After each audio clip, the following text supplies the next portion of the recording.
Call this meeting of December 7th, 2021 to order.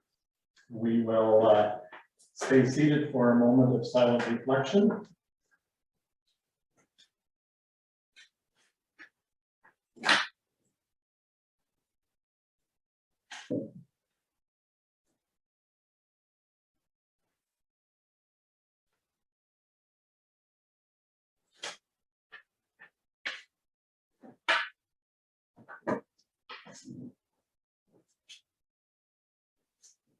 Thank you very much.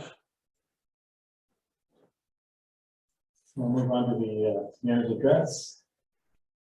As we gather this evening, I would like to acknowledge on behalf of council and our community that we are meeting on the traditional territory of the Algonquin people. We would like to thank the Algonquin people and express our respect and support for their rich history. And we are extremely grateful for their many and continued displays of friendship. We also thank all of the generations of people who have taken care of this land for thousands of years.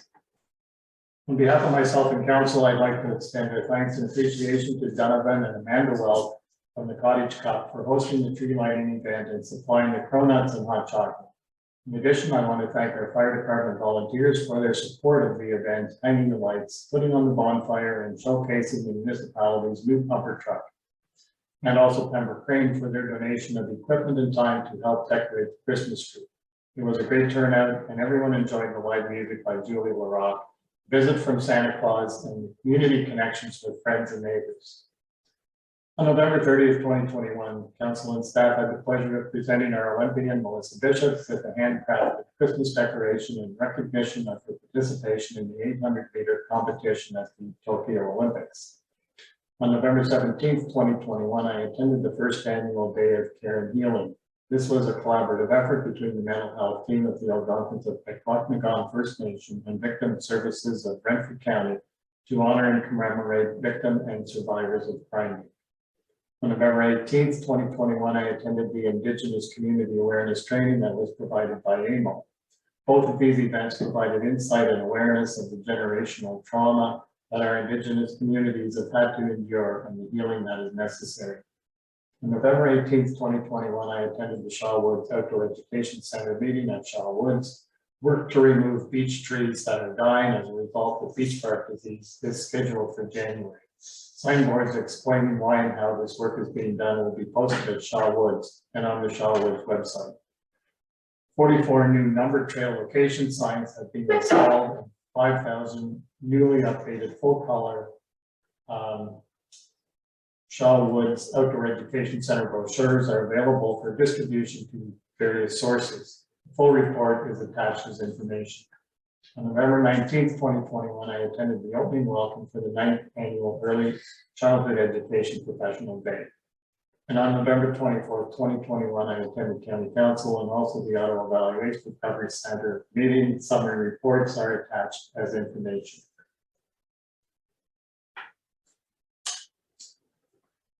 So I have a resolution that the December 17th, 2021 Mayor's Address, Shaw Woods Outdoor Education Minutes, and the County Council updates be accepted as presented, and that $250 be provided to the fire department to purchase lights to complete the lighting of the entire tree.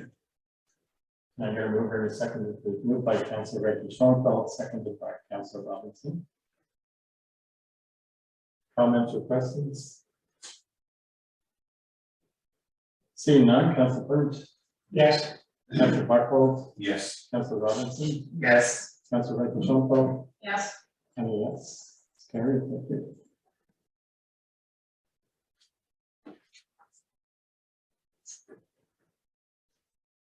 Are there any declarations of pecuniary interest in the general nature thereof?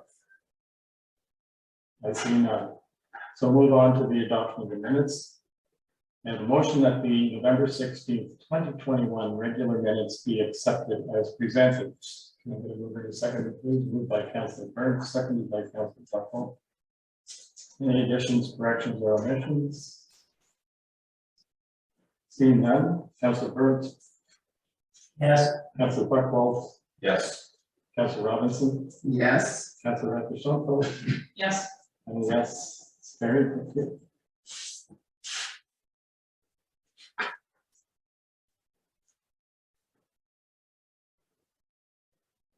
So item number 7 is our reports. I have a motion in regards to Festus voucher that council provides each employee with a voucher not to exceed $25 per person, and that any unclaimed vouchers be donated to the local food bank. Can I get a move in a second, please? Moved by Councilor Robinson, seconded by Councilor Deschamps. Comments or questions? Councilor Deschamps. Who falls into the volunteer category? That would be the fire department. Okay. So it's not like any of the committee people, just the volunteer fire. Just the volunteer fire. Any other questions? Seeing none, Councilor Burnt. But that covered, we didn't have any, I was thinking of the recreation committee with some one things.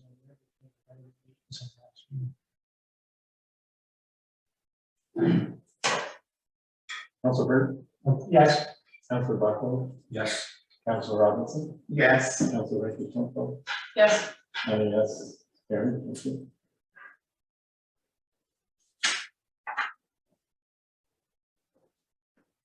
So more from that 7.2 that the November library and CEO reports be accepted as presented.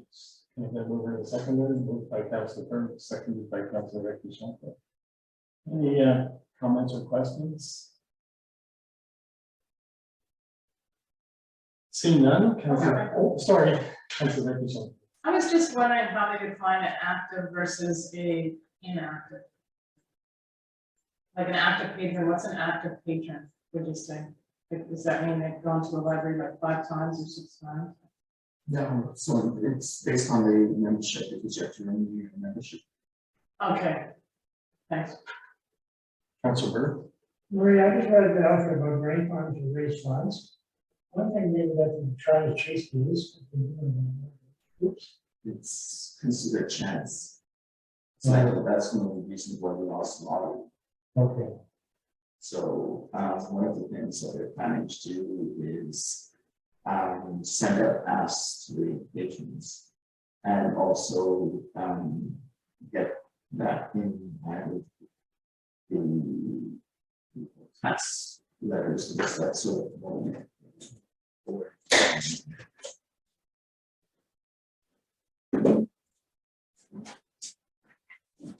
Any other questions?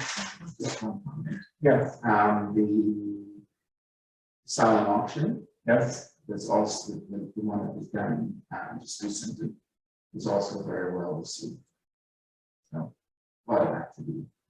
Do they have a fundraising goal We were just gonna do it, I think on Friday, just sort of get Okay. but they're saying that it needs probably about $2,000. So, yet? Okay, Councilor Burnt. Yes. Councilor Buckland. Yes. Councilor Robinson. yes, Councilor Deschamps. Yes, And a yes. Carried. Thank you.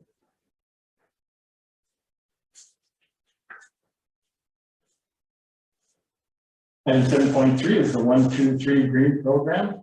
I have a motion that council accepts this report as information and adopts the 1-2-3 green program. Can I get a move in a second? Moved by Councilor Buckland, seconded by Councilor Robinson. Comments or questions? Councilor Deschamps. I was just wondering if we should include volunteers also, and not just staff. I'm thinking of the fire department, because they do. Through the mayor, the fire department is included in this. Okay, this- So it's the idea is to get everybody involved okay, and to have a solution from within. So the fire department is included in this. okay, just because on the other, where we did the vouchers, it was staff and volunteers, so that's why I thought here it would be staff and volunteers also. Thank you. I think it's a great idea. I know a lot of other municipalities are looking at initiatives to promote more of a green movement going forward.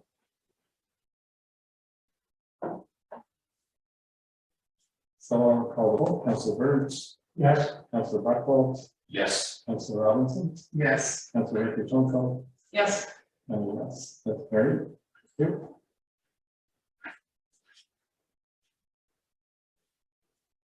Item 7.4 is a consent application B74 2-1 for Solvay. I have a motion that council accepts the report as information. Can I get a roll second? Moved by Councilor Burt, seconded by Councilor Buckland. Comments or questions? Seeing none, Councilor Burns, Yes. Councilor Buckland, Yes. Councilor Robinson, Yes. Councilor Schunfeld, Yes, and that's carried. Thank you.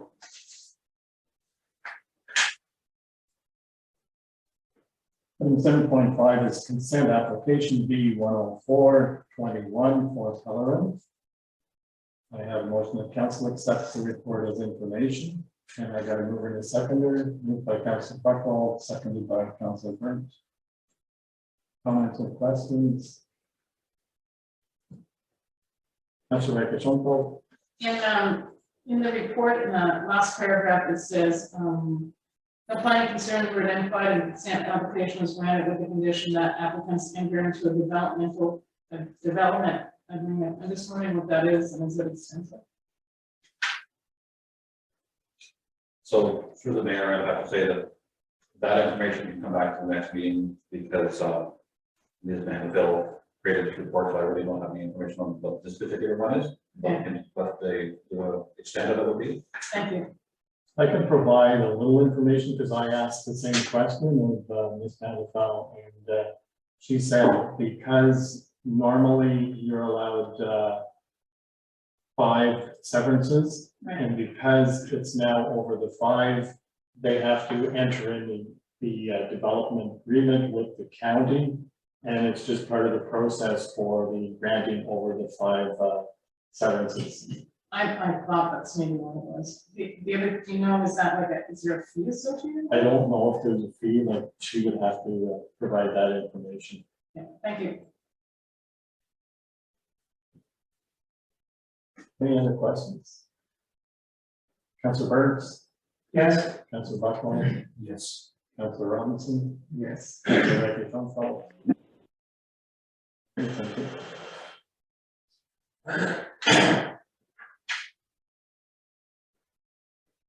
Item 7.6 is a request to purchase shoreline road allowance and unopened road allowance. I have a motion that council approves the sale of only the shoreline road allowance adjacent to the property owned by Charlotte and Jackie Shaven, described as part of lot 28, concession 11, geographic township of Wilberforce. Can I get a move in a second, please? Moved by Councilor Buckland, seconded by Councilor Burns. Questions or comments?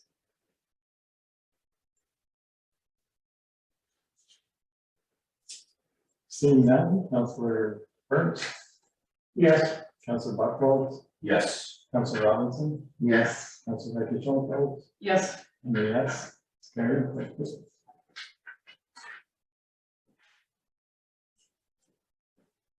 Item 7.7 is the RFQ award. I have a motion that council authorizes the mayor to sign an agreement with TGT Solutions for the strategic plan review of $2,500 plus HST. And I got a mover and a seconder, moved by Councilor Burke, seconded by Councilor Buckland. Comments or questions? Councilor Schunfeld. I think it's too early to spend this much money on a review. So in my case, I'll be voting against it. I'd like that $2,500 plus HST to go to another program we might be doing. It'd be nice if we could just sit down around the table and we could talk about our strategic plan and what we believe has happened in the last maybe 10 months. But spending that much money on something that's not even into a year, it seems wasteful.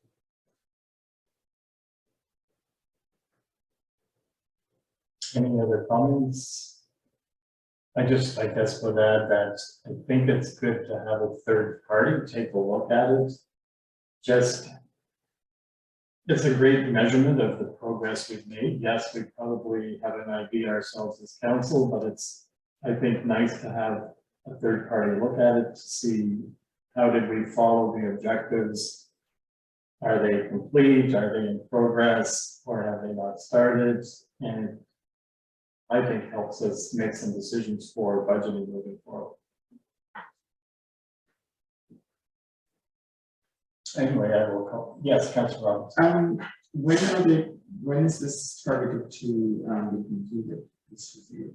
I'm gonna have to ask Andrew if he has. So for the mayor, we originally planned to have this done before the end of December, but now that we're in December, it would be mid-January that we will have. So it's still in time for the budget. It would still be in time for budget deliberation.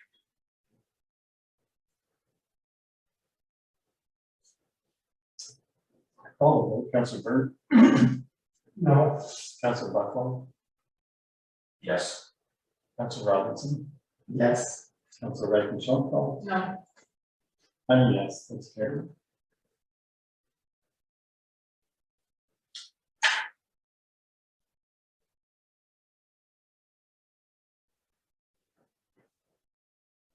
So that brings us to correspondence and non-action items. 9.1.1 to 9.1.7 be accepted as information. And I'm going to move it a second. Moved by Councilor Buckwalter, seconded by Councilor Robinson. Councilor Burns, yes, Councilor Buckwalter, Yes. Councilor Robinson, Yes. Councilor Wright Schoenfeld. yes, Yes, it's carried. Thank you.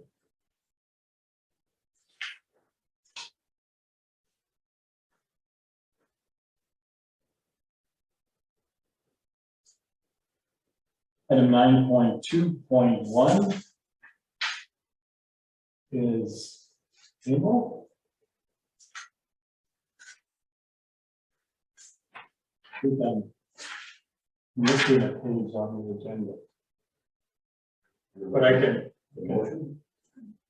can follow on. I can follow on the screen. So I have a motion that members of council who wish to attend the AMO Navigating Conflict Relationships online training inform the clerk treasurer by Friday, December 10th to be registered for their preferred date. Can I get a mover to second, please? Moved by Councilor Robinson, seconded by Councilor Schoenfeld. Comments or questions? Seeing none, Councilor Burns, yes, Councilor Buckwald, Yes. Councilor Robinson, Yes. Councilor Schoenfeld. yes, And yes, it's carried. Thank you. Item 9.2.2 is a 2022 Platinum Jubilee for Her Majesty Queen Elizabeth II. They have a motion that staff be directed to submit an application for funding through the 2022 Platinum Jubilee Fund for a tree planting initiative in honor of Her Majesty the Queen Elizabeth II for her 70-year reign. And I got a mover to second it. Moved by Councilor Burns, seconded by Councilor Robinson. Comments or questions? Yes, Andrew. Being that this was put on today, a couple of weeks ago, we had a direction from council to go forward with the tree planting program and to look for funding. This actually fits for the funding. The maximum is $5,000. We believe that if we launch a program on the King's birthday, which I think is the 17th of April, and have the actual tree planting on the anniversary of the coronation, which I think is the first week of June, it would work out well timing, so we could do it in honor of the Queen's 70th anniversary of her coronation. So if that works for council, it does allow us to find some funding for that tree planting. When would we know about the success of the grant? I'm not sure when we will find out, but as council's already committed money, it would be something that we could get or we couldn't get, and maybe if we're lucky, we'd find it quite sure. Thank you. Any other questions? Seeing none, Councilor Burns, yes, Councilor Buckwald, Yes. Councilor Robinson, Yes. Councilor Schoenfeld, yes, and yes, carried. Thank you.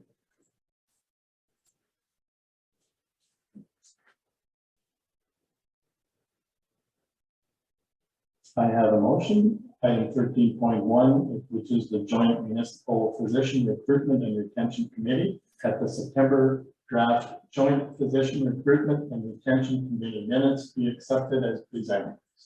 Can I get a move in a second? Moved by Councilor Becky, seconded by Councilor Buchwald. Comments or questions? Seeing none, Councilor Burns, Yes. Councilor Buchwald, Yes. Councilor Robinson, Yes. Councilor Becky, Yes, and yes, Sarah, thank you.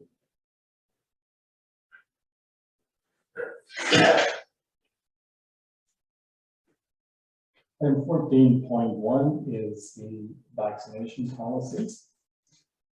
I have a resolution, the council adopts the vaccination policy as amended, sorry, the vaccine policy as amended. Can I get a mover to seconder? Moved by Councilor Burns, seconded by Councilor Robinson. Comments or questions? Councilor Buchwald. I still have some concerns with the policy as presented. This evening. Can we bring the new policy up, please?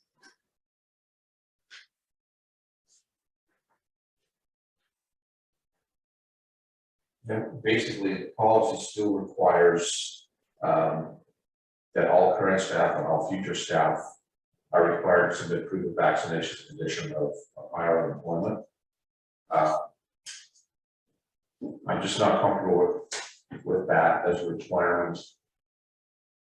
That we're telling somebody that you have to have specific medical treatment to be an employee here. That's the first one. The second issue that I have is the antigen testing that's proposed that would be at the employee's expense. I don't believe that's appropriate as well.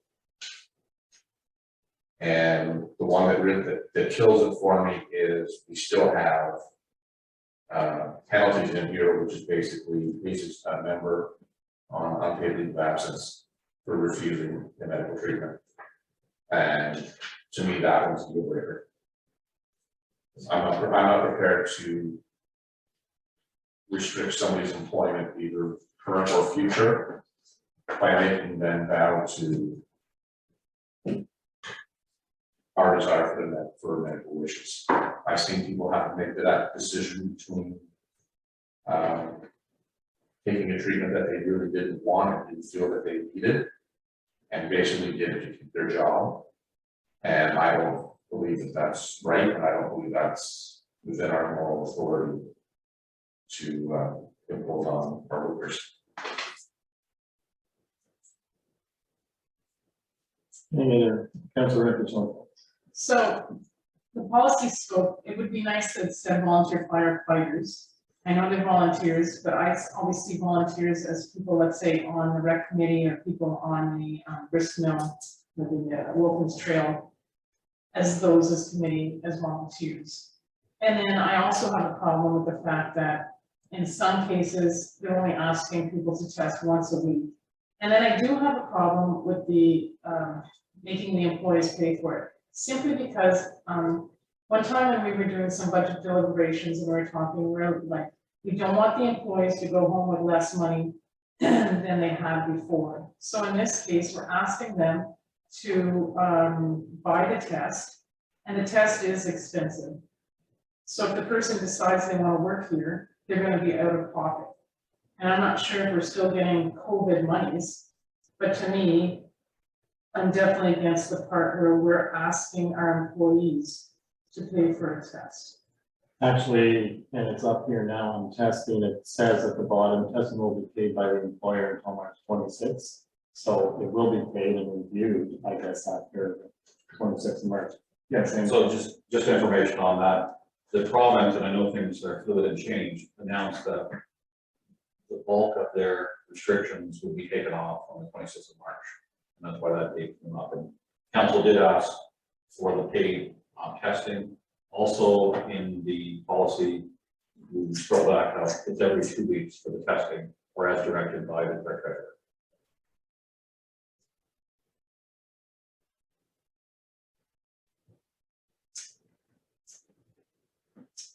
Councilor Robinson. Just as a note, there are free tests being given out to the chamber, which is provided by the province.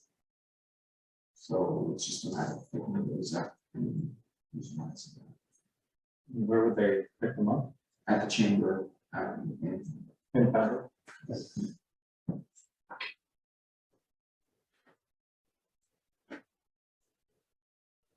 And I do believe the policy does say that you don't have to provide proof, but if you choose not to, then you have to do the weekly testing, so.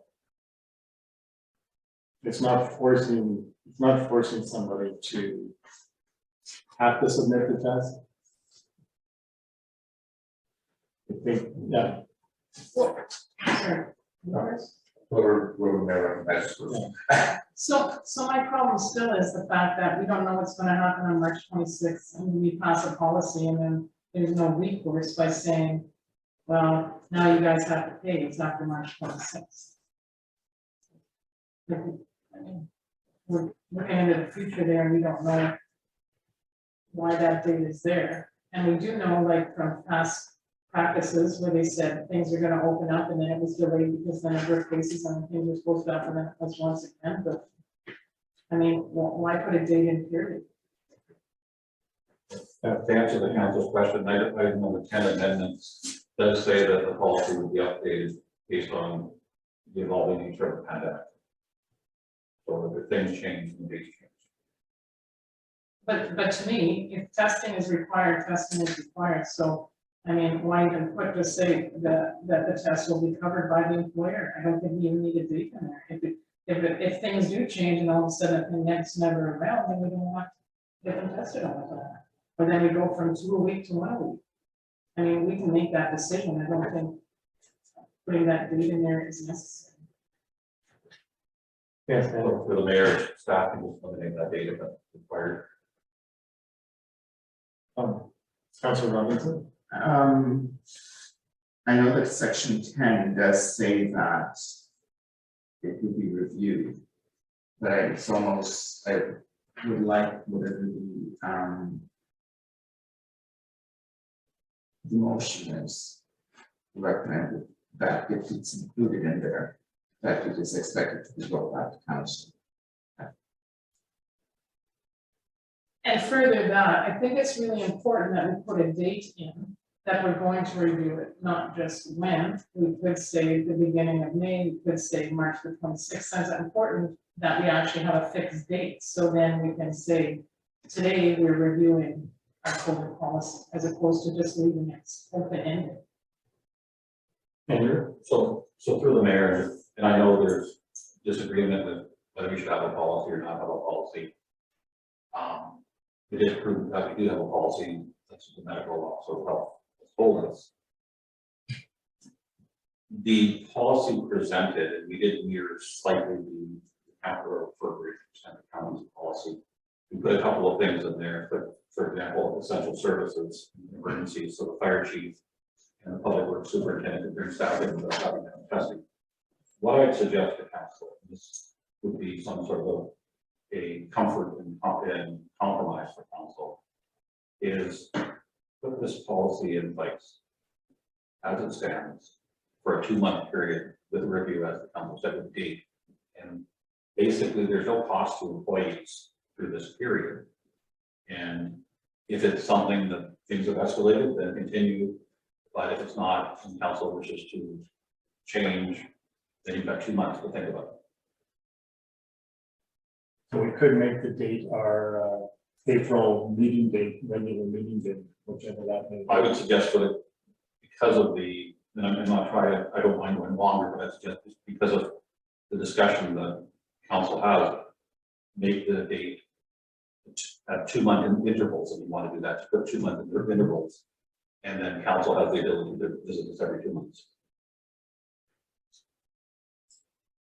Councilor Buckwalter and Councilor Fisher. I hear what the CIO was saying, but as long as we have a section in that we're going to potentially put staff on unpaid leave of absence under this policy, I will support that with any meeting. I don't feel that's appropriate. And there are municipalities that are acting the same way, and then I do agree that yes, we should have a policy, and I believe the province requires the board to have full-blooded policy in place, and I'm all for that. But something that's going to potentially affect someone's livelihood. And even without the discussions about the effectiveness of vaccines and all that, you know, I realize that they're part of the tool chest for fighting this. But I just can't support something that puts somebody in that position of choosing between their livelihood and feeding their family or getting a shot that they don't need or want. But the other option is they can agree to the testing every week.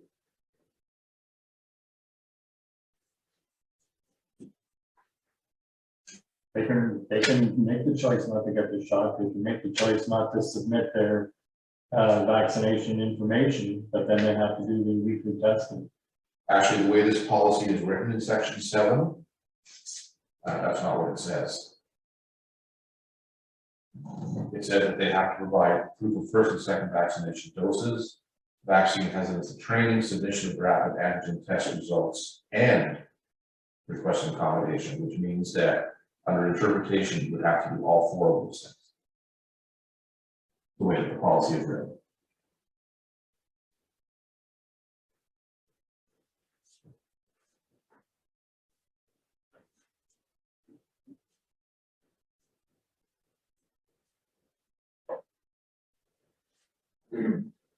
That's right, Michelle. To me, that 4th bullet is kind of problematic. What is the accommodation due to the vaccine exemption? I mean, basically, there's only 2 reasons why you should get a vaccine exemption. And the other problem too I have with the rapid test, there's no reason why if there was a fire department issue or there was a public works issue, why the person couldn't take the test before they came. Because basically the test, the one I took, takes about 15 minutes. So, I mean, we're trying to keep everybody safe.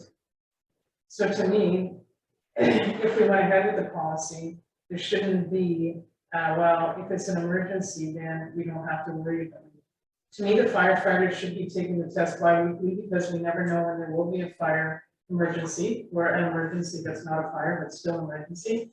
And in terms of public works people, I'm just speaking for my husband, and the people on the snowplow trucks, they don't know when they're gonna get called out. It's not like every Monday it's gonna happen.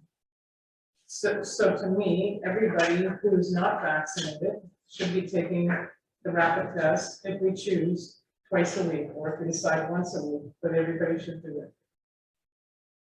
And like the one where it says request for accommodation, I'm not sure what that would look like due to that, because the way I heard, the only 2 reasons why you would be exempt is if you had a terrible reaction when you took your first COVID vaccine, or if you had some kind of issue related to taking vaccines in general. There's no like religious exemption, there's no other exemptions. I think primarily it is a medical exemption that if you did have a medical exemption, the employer, correct me if I'm wrong, you would have to provide accommodations. The employer has to provide accommodation for both medical exemption and human rights exemption. Through the America, is there actually a human rights exemption for COVID? I don't know if it's, I guess it hasn't been tested. At this point, there isn't, or hasn't been granted. The province has basically said that there are 2 reasons, and that's the medical ones. But again, no one's tested yet, but there are religions out there that don't allow medical treatments. So that can just happen, and like you say, it hasn't been argued yet or brought forward, and I think the government would lose that one.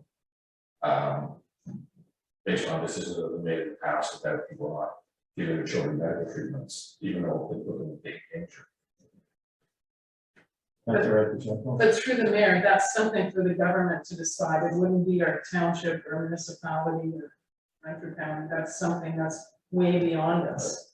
So in terms of when I think of a medical exemption currently for any employee or volunteer we have, it would be, or sorry, an exemption for the COVID, it would be a medical reason, i.e. severe anaphylactic to vaccinations, or B, had a terrible reaction to the first dose they took.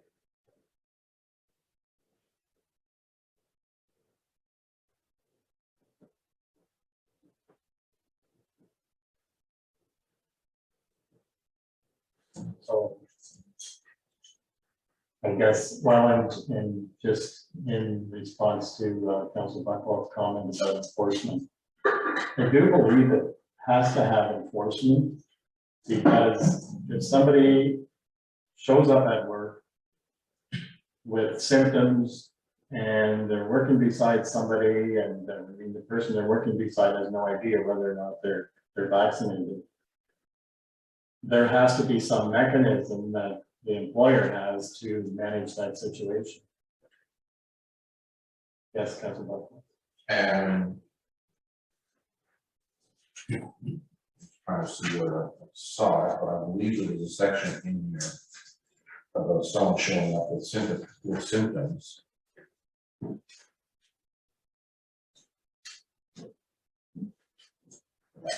That may be possible, but I read elsewhere. But yes, if someone shows up with symptoms, they absolutely shouldn't be coming into work, but that's not what the enforcement of Section 7 refers to. It doesn't refer to symptoms. It refers to your vaccination status, test results, and so forth. And I can't support them. Councilor Recchi. So when I go into the school, before I go, I have to go onto the ministry website, and then I have to answer 8 questions. And if I answer them, like I have a cold, I've been around somebody with COVID, whatever, I don't get the check mark to go to school that day.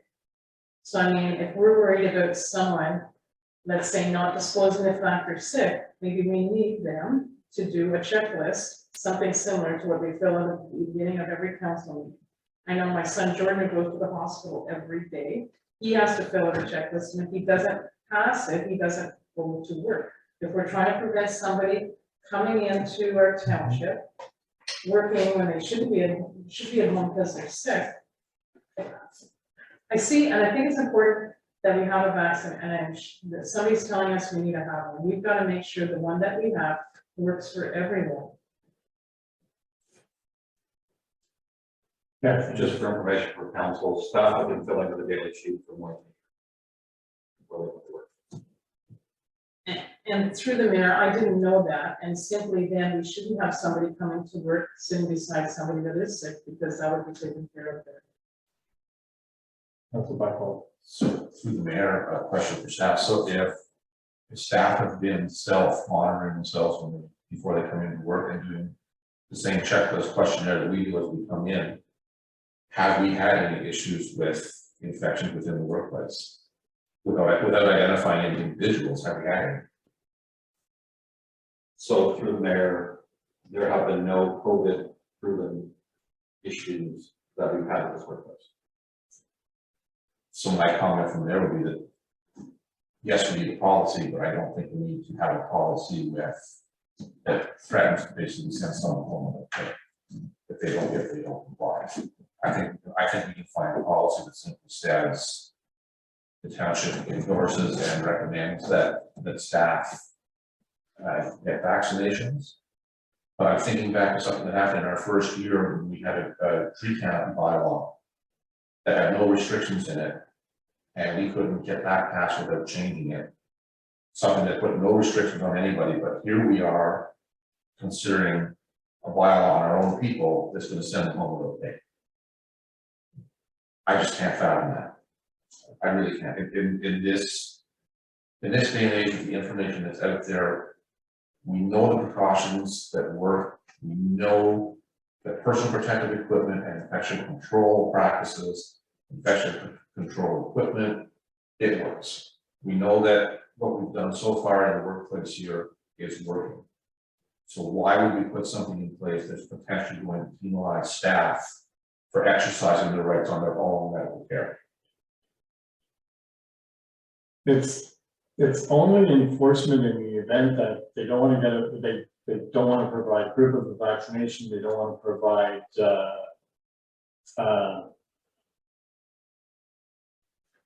the fact that they may or may not have the vaccination, and they have decided they don't want to do weekly testing.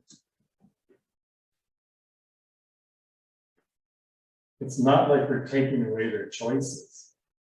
No, we're just not gonna let them feed the families until they choose what we want them to choose. I'm sorry, on a philosophical level, Mr. Mayor, I just am totally opposed to that. I understand the desire to have a policy that protects all of our workers. But quite frankly, this is not about protecting the workers. This is about a policy that crosses T's and dots I's to make the province happy, that is not going to have any valid, legitimate effect on workplace safety any more than what we're already doing. And adding potential of disciplinary staff. Councilor Burke. I have to agree with Councilor Buckwell. I have a hard time facing people on taking these actions. Because down the road from here, in a short time, we can have a major snowfall and be short of front drive of power roads. Like it's, to say something like that in the policy is forcing people to do maybe the wrong thing. And I think we have enough things in place. I think Andrew said about the report they do every day when they come in. If you're not doing it, you don't come into work. Any place you go, you have to be asked 8 questions. If you go for blood work or a doctor's office, they ask you the same questions. Do you feel sick? Do you have a fever? And we're doing that. Like, to say we're going to put something on the leave back. I have to disagree with that. Councilor Robinson. Can we take out, I would suggest that we take out the being placed on and unpaid vaccines.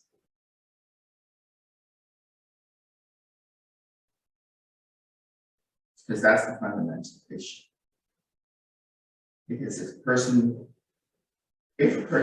was filling out the form and their symptoms are showing being compromised, they would be sent home. They would not be allowed to be in. Now, would they be allowed to go? Are they going to be sent home and not paid? Or they're just going to be sent home and paid? I'm just looking at the scenario that we have now. Because if somebody comes in and the checklist and they did not pass all the questionnaire, for example, what would, and I guess through you, Mayor, to staff, what would be the action there? So through the mayor, we haven't had that instance quite a while, but we're again being very cautious. We had a couple of instances where people earlier in the pandemic didn't feel well, and we asked them to stay home and we paid for them to be home. Now, these didn't extend to weeks, it extended to shorter periods of time, and some of them were able to accommodate the work pattern. And I think that's I'm thinking that is a scenario that we need to look at. And just one additional point to ponder or consider. So I think we all have to do our due diligence and making sure that we keep ourselves and the people around us safe. And we do that by maybe getting double vaccinated. We do that hopefully by wearing our masks diligently all the time, hopefully hand sanitizing, hopefully social distancing, and not getting ourselves into a position where we might be exposed. The other thing is, I know a couple of people who were doubly vaccinated, but were concerned because they just felt they were sick and they wanted to go visit their elderly grandparent.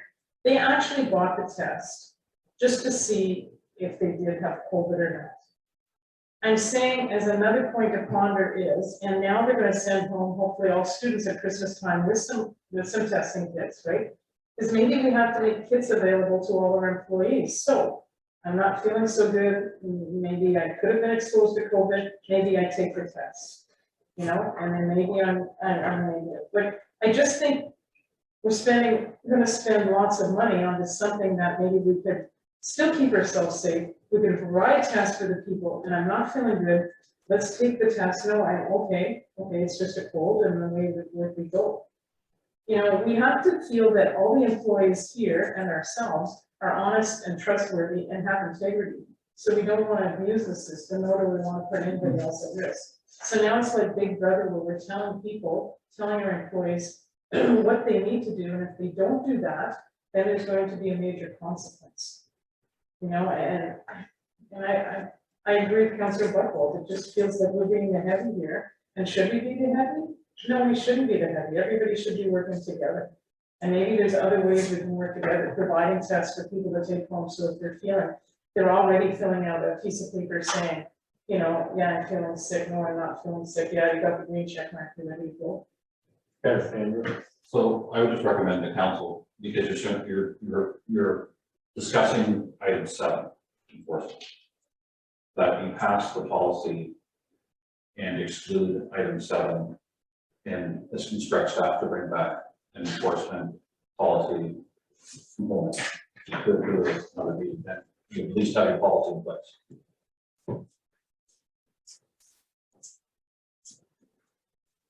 Is that something council could agree with? Are we changing that, taking that March date there?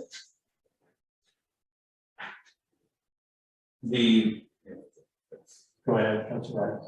I think my understanding was that it was, we were going to be reviewing it every 2 months. So before, I would like to table this then until we see what the changes are, and that little whatever we're gonna put in, we're doing it every 2 months, so what we're gonna do. I mean, I just wanted good comment. Councilor Buchwald. If I have a suggestion, Mr. Mayor, perhaps it's something that the individual member of the council could go over before our next meeting and return comments to the staff of things that they would much like to see stricken or maybe amended. I like Councilor Rick Schenkel's idea of the providing ad hoc testing kits for our staff. If we were to do something like that, then it wouldn't matter whether the person was vaccinated or not. If they had concerns, they could test before coming into work, or they could test when they got here. Because again, results are very quick before they interact with anyone. They can test, and if they're unwell, then they go have a proper test, like an in-depth test, and then that turns this entire policy into a one-pager. Right, our policy would be, we encourage staff to get the shot. If whether or not you choose to, we're going to make test kits available for, again, a certain amount of time. If you feel unwell or feel you need to test yourself before coming in. And put the onus for their self-protection on them. I believe we meet our responsibilities, and it would actually be something more effective, because now, as opposed to relying on the vaccination status, which again, we don't know what boosters, how do we address boosters down the road? This way, if someone's feeling unwell or symptomatic, here, do a test before you come into the workplace. And I think that would do more to protect our staff than anything else that we have in this document. I think what we need to consider though is we've put this policy off for over a month now. We do need a policy. And the longer we keep putting it off, we don't have anything in place then. I hear your comment about providing the test kit. The only thing is those tests are not a definitive yes or no that you have COVID. You still have to go and get your PCR test. So, I mean, this is a policy that the feds have developed in conjunction and the province and the county and the medical officer of health. And I don't know if we can just pass it without the enforcement. I don't think we have to rewrite the whole policy. Councilor Burr. You just brought up that the feds passed this policy, and last week on the news, the town of Petawawa had sent a number of workers home from the Canada Post Office in Petawawa at the busiest time of the year. Like, is it a good policy that they pass? I have to disagree with that. Like, they're sending people home from work because of vaccines. I have a hard time with that. And just looking at this policy, Mr. Mayor, section 5 refers to testing. We'd still be requiring testing of unvaccinated staff, even without section 7. So we're still mandating something, which is fine, if we choose to do that down the road. Testing is one thing, right? Vaccination is another, and penalizing is another. I think we can go for 2 more weeks if we can come up with something. Or the other option is we go over it tonight at this meeting and make the changes right here.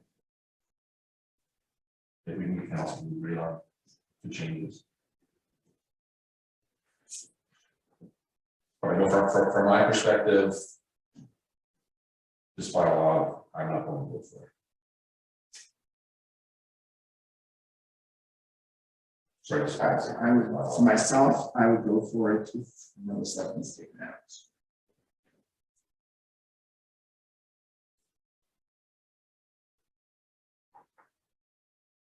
Are you making that a motion? I can.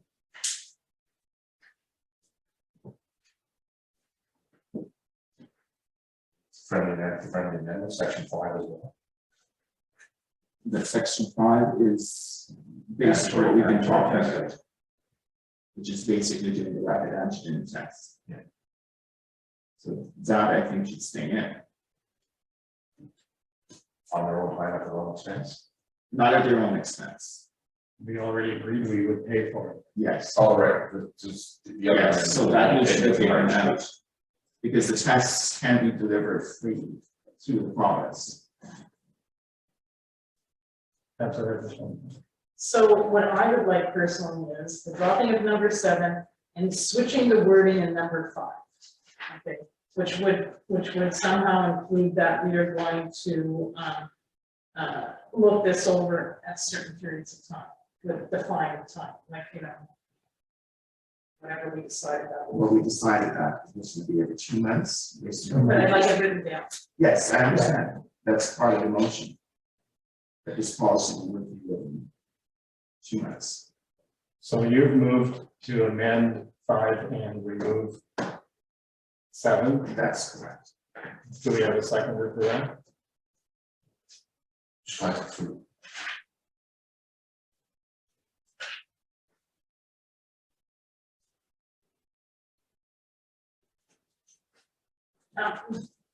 Just before I second it. What's gonna be the new wording in 5? We're taking out. That's really what I'm trying to have. I think we're gonna need a new motion, actually. I think where it It's says more than just a friendly amendment at this point. Yeah. So, because what it's saying here is complete the rapid antigen test at their own expense, which conflicts to what we had said in another section where that it's going to be at the employer.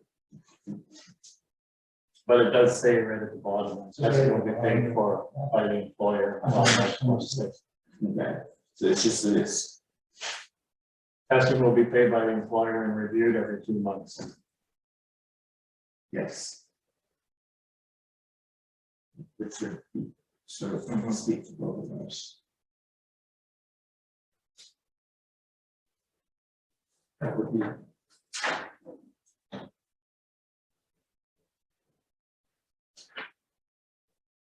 So for section 5, if the only change we made was take it at their own expense. No, we're gonna leave that because at the bottom it states in it that the employer will be paying doing. The employer will pay for the testing and it will be reviewed every 2 months. Instead of until March 22. Yeah, That's correct.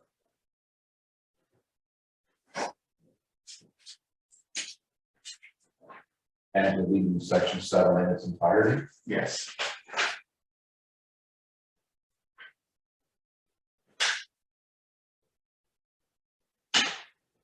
Councilor Red change was something else like second. well, we need to move in a seconder before we can move to discussion on it, so. So I'm moving it. I'll second it. Okay. Moved by Councillor Robinson, seconded by Councillor Buckles. Councillor Richardson. So do we need anything in this, policy and procedure that says what if a person does get COVID and they are sent home from work, if they're paid or unpaid? That's, Does that have to be- that's gonna be coming back to the mayor. That's where staff was. That's, going to, we'll come bring back some with wording some, on With the enforcement? Yes. enforcement, yes. If they did have COVID, then I think sick leave should continue. Mhm. I believe so. So I wouldn't have that as a concern. Assuming there's enough sick time to cover it, not have to develop something for that.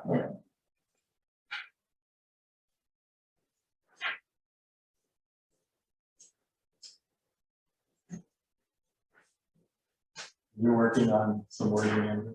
Mhm.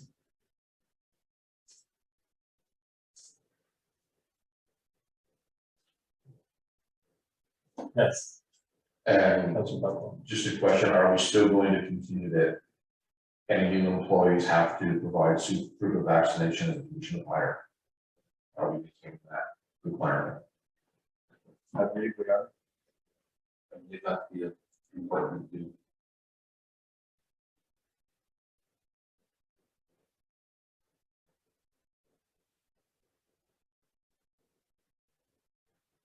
Because we are looking at hiring someone in the future, correct? I don't see that being an issue. Okay. I can live with that in 2 months. More overview. Yeah. Because I don't even know if this affects any staff currently, but I just, on an ethical or moral level, I just can't justify supporting that.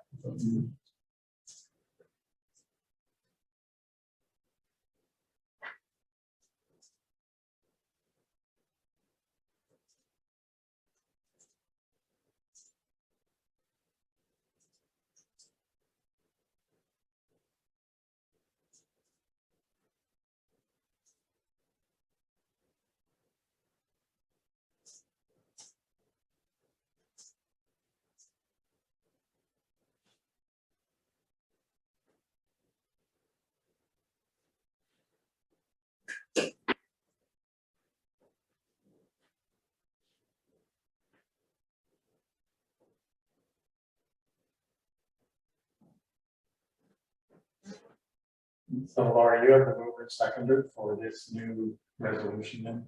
I do, but should we not defeat the original? Because this is a different. That's right, yes, because it was moved and seconded as well, so. So the mover and seconder must be us. Or we can just vote on it, we can just vote on it and defeat it. Yeah. The council's okay with that, so I'll call the vote, Councilor Burns. No. Councilor Buckles. No. Councilor Robinson, No, Councilor Richardson. No, I mean, yes, I still agree with it. The motion is defeated.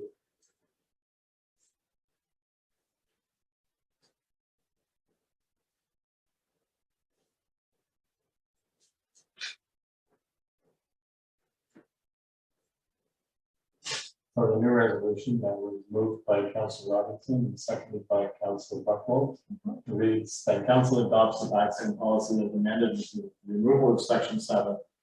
And that the policy be reviewed in 2 months by council, and further that there be no requirement for employees to pay for testing. Councilor Burns, Yes, Councilor Buckles, Yes. Councilor Robinson, yes, Councilor Richardson. yes, Okay, so that's carried. I'm a no, but that's carried.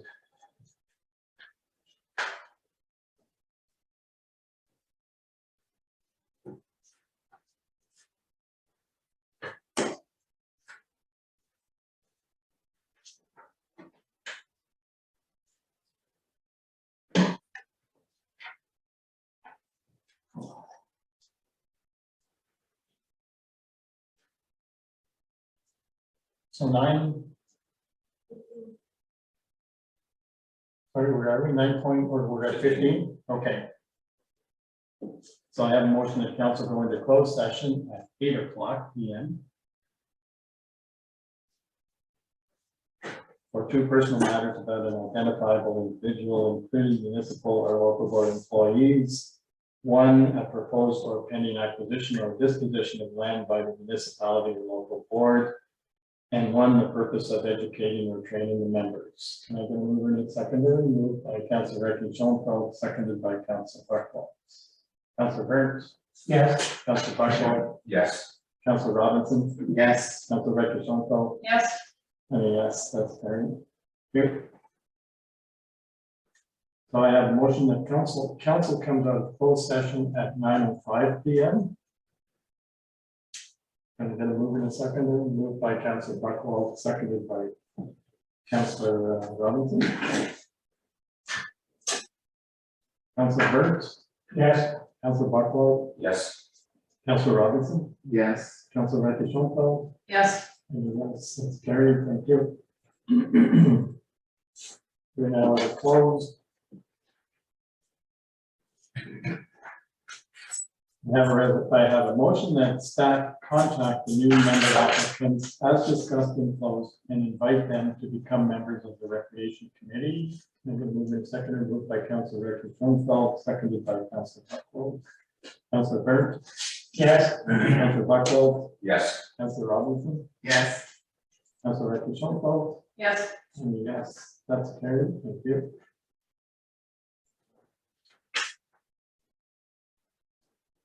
I have a motion that council accepts the report on the CAO and the clerk treasurer be directed to take appropriate action as required.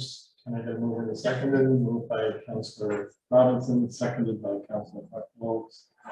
Councilor Burns, Yes. Councilor Buckwald, Yes. Councilor Robinson, Yes. Councilor Ricky Schoenfeld, Yes. and yes, it's carried. Thank you.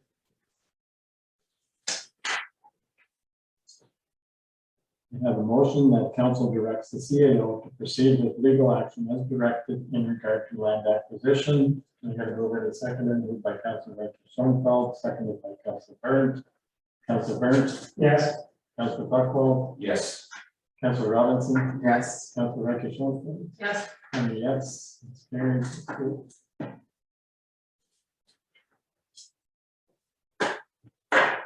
Item 17 is the confirmatory bylaw. Motion that bylaw 2021-77 being a bylaw to confirm the proceedings of council for December 7th, 2021. Be read first and second time the 7th day of December 2021. Can you get a mover and seconder? Moved by Councilor Buckwald, seconded by Councilor Ricky Schoenfeld. Read a third time and finally passed the 7th day of December 2021. Councilor Burns, Yes. Councilor Buckwald, Yes. Councilor Robinson, Yes. Councilor Ricky Schoenfeld, Yes. and yes, that's carried. Thank you. And I have a motion that this December 7th, 2021 regular meeting of council adjourns at 9:08 p.m. And I'm going to move in a second, moved by Councilor Burns, seconded by Councilor Robinson. Councilor Burns, Yes. Councilor Buckwald, Yes. Councilor Robinson, Yes. Councilor Ricky Schoenfeld, Yes. and a yes. Thank you very much. You're adjourned.